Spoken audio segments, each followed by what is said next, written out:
1500 కోట్ల రూపాయల పెట్టుబడి పెట్టే కంపెనీ ప్రభుత్వానికి నిర్దేశిత గడువులోగా 45 కోట్ల రూపాయలు చెల్లించలేదా? పోనీ ఆ కంపెనీ ఏమైనా చిన్న కంపెనీ అంటే ఆషామాషి కంపెనీ కాదు. బెంగుళూరు కేంద్రంగా గత కొన్ని సంవత్సరాలుగా ఐటీ స్పేస్తో పాటు రియల్ ఎస్టేట్ స్పేస్ అభివృద్ధిలో ఉన్న సత్వా డెవలపర్స్ ప్రైవేట్ లిమిటెడ్. ఈ కంపెనీకి ఆంధ్రప్రదేశ్ సర్కార్ వైజాగ్‌లోని మధురవాడలో అత్యంత కీలకమైన వేల కోట్ల రూపాయల విలువ చేసే భూమి 30 ఎకరాలను ఐటీ మౌలిక సదుపాయాల అభివృద్ధి కోసం కేటాయించిన సంగతి తెలిసిందే. అది కూడా ఎకరా 1,50,00,000 లెక్కనే. ఇక్కడ ఎకరా ధర దగ్గర దగ్గర 40-50 కోట్ల రూపాయల వరకు ఉంటుందని మార్కెట్ వర్గాలు చెబుతున్నాయి.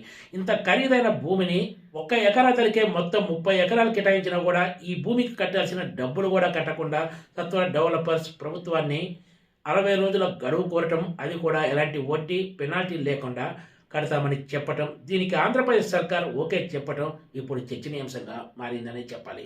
నారా లోకేష్ బెంగళూరు వెళ్లి మరీ ఈ కంపెనీతో చర్చలు జరిపి వచ్చారు.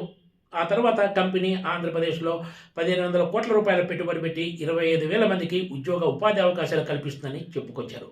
అందుకే అత్యంత విలువైన ఈ భూమిని ఎకరా 1,50,00,000 లెక్కనే ఈ సంస్థకు కేటాయిస్తూ ప్రభుత్వం ఉత్తర్వులు కూడా జారీ చేసింది.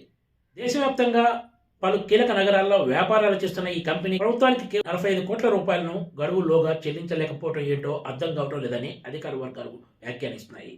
అంతేకాకుండా ఈ కంపెనీ అడిగిందే తరువుగా ఎస్ఐపిబిలో పెట్టి మరీ ఈ కంపెనీ ఈఓటీకి అనుమతి ఇచ్చారు. ఒకవైపు ఆంధ్రప్రదేశ్ ప్రభుత్వం ఉద్యోగులకు ఇప్పుడు సకాలంలో జీతాలు ఇవ్వలేకపోతుంది. అప్పు చేస్తే తప్ప నెల గడవలేని పరిస్థితి. అలాంటి సర్కార్ ఇలా బడా కంపెనీలకు వందల కోట్ల రూపాయల విలువ చేసే భూమిని రాయితీ రేట్లకు ఇవ్వటమే కాకుండా ఎలాంటి వడ్డీ లేకుండా కంపెనీలు కోరిందే తరువుగా ఎక్స్టెన్షన్ ఆఫ్ టైం ఇవ్వడంపై కూడా విమర్శలు వినిపిస్తున్నాయి. ప్రభుత్వం ఇచ్చిన 60 రోజుల గడువు ప్రకారం ఎలాంటి వడ్డీ పెనాల్టీ లేకుండా కంపెనీ డిసెంబర్ 4న ప్రభుత్వానికి సత్వా డెవలపర్స్ చెల్లింపులు చేసింది. సత్వా డెవలపర్స్ కేటాయించిన 30 ఎకరాల ధర తక్కువలో తక్కువ 1,200 కోట్ల రూపాయలు ఉంటుందని మార్కెట్ వర్గాలు చెబుతున్నాయి. ఈ భూమిలో కంపెనీ ఐటీ స్పేస్తో పాటు రెసిడెన్షియల్ స్పేస్ను కూడా అభివృద్ధి చేసి విక్రయించనుంది. ఐటీ స్పేస్ను వివిధ సంస్థలకు లీజుకిచ్చి ఆ మేరకు కంపెనీ పెద్ద ఎత్తున ప్రయోజనం పొందబోతుంది. అంతేకాదు మళ్ళీ ఐటీ మౌలిక సదుపాయాల కల్పన విధానం కింద ఈ సంస్థకు భారీ ఎత్తున రాయితీలు, ప్రోత్సాహకాలు కూడా ఆంధ్రప్రదేశ్ సర్కార్ ఇవ్వబోతోంది. సత్వా డెవలపర్స్ లాంటి కంపెనీ 45 కోట్ల రూపాయలు చెల్లించడానికి 2 నెలలు గడువు కోరటం, దీనికి ప్రభుత్వం ఓకే చెప్పటం ఇప్పుడు చర్చనీయాంశంగా మారిందనే చెప్పాలి. Please subscribe TGTV.